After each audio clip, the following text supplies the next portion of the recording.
கர்த்தராகிய இயேசு கிறிஸ்துவின் நாமத்தில் உங்களை அன்போடு வாழ்த்துகிறேன்.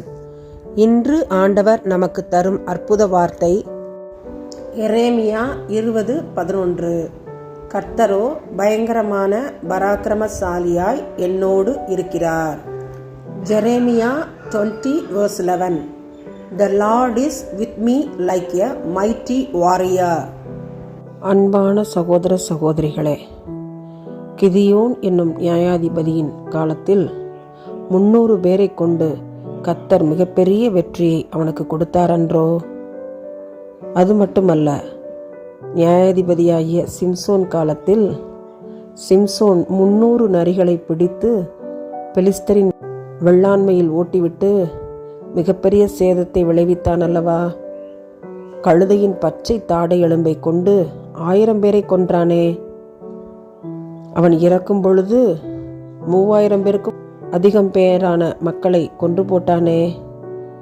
பயங்கரமான பராக்கிரமசாலியாய் கர்த்தர் அவர்களோடு கூட இருந்ததினால் இவ்வளவு பெரிய வெற்றி அவர்களுக்கு கிடைத்தது. இன்று கர்த்தர் நமக்கு இந்த வாக்குத்தத்தத்தை தருகிறார். நம்மோடு அவர் பராக்கிரமசாலியாய் இருப்பதினால் நம்மால் எந்த காரியத்தையும் செய்ய முடியும். கர்த்தரால் பராக்கிரமம் செய்வோம். ஆமன். பரிசுத்தரே, பரமபிதாவே, தர்மையான ஜெப நேரத்துக்காக ஸ்தோத்திரம். மாற்றுத்திறனாளிகளாக பிறந்த மக்களுக்காக பாரத்தோடு ஜெபிக்கிறையா.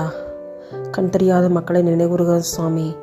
காது கேட்காத, வாய் பேச முடியாத, கைகால் செயல்பட முடியாத மாற்றுத்திறனாளிகளுக்காக ஜெபிக்கிறோம். தேவையான அன்பு தேவையானவரிடமிருந்து கிடைக்க கிருபை கொடுங்க. மனநோயினால் பாதிக்கப்பட்டு மனநோய் காப்பகங்கள் இருக்கிற மக்களுக்காக, மாற்றுத்திறனாளிகள் வசிக்கிற காப்பகங்களுக்காக உம்முடைய பாதப்படியிலே வருகிறோம் ஆண்டவரே. அவர்களை படைத்ததற்கு ஒரு நோக்கம் இருக்கும் ஆண்டவரே. உம்முடைய நோக்கத்தை திட்டத்தை மாத்திரம் அவர்கள் வாழ்விலே செயல்படுத்த வேண்டுமா ஜெபிக்கிறையா. பெற்றோர்கள் அன்போடு பிள்ளைகளை நேசிக்க, உடன் பிறந்தோர் நேசிக்க நீங்கள் கிருபை செய்யுங்க. அவர்களை கைவிடாதிரும் தகப்பனே. அவர்களை அரவணைத்துக் கொள்ளும் ஆண்டவரே. உம்முடைய கரத்திலே மாற்றுத்திறனாளிகள் ஒவ்வொருவரையும் தாழ்த்தி ஒப்பு கொடுக்குறோம் சுவாமி. நீங்கள் அவங்கள பொறுப்படுத்திக் கொள்ளுங்க ஆண்டவரே. அவர்கள் மூலமாய் நீர் நிறைவேற்ற வேண்டிய காரியங்கள் நிறைவேற்றப்பட தேவனாகிய கர்த்தர் நீர் கிருபை செய்வீராக.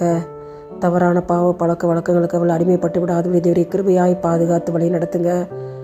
உலகத்திலே வாழ்ந்து அநேக சாதனைகளை செய்து ஆண்டவரே, அவர்கள் நீதியுள்ள நியாயமான நேர்மையான ஒழுக்கமான மக்களாய் வாழக்கூடிய கிருபைகளை நீர் கூட்டி கொடுக்க வேண்டுமாய் உம்முடைய கரத்திலே மாற்றுத்திறனாளிகள் ஒவ்வொருவரையும் ஒப்பு கொடுக்கிறேன் சாமி.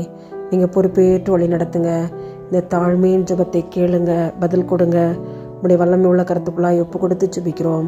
எங்கள் ஜெபத்தை நீர் கேட்டதற்காக நன்றி. இயேசுவின் மூலம் ஜெபிக்கிறோம் பிதாவே. ஆமேன், ஆமேன்.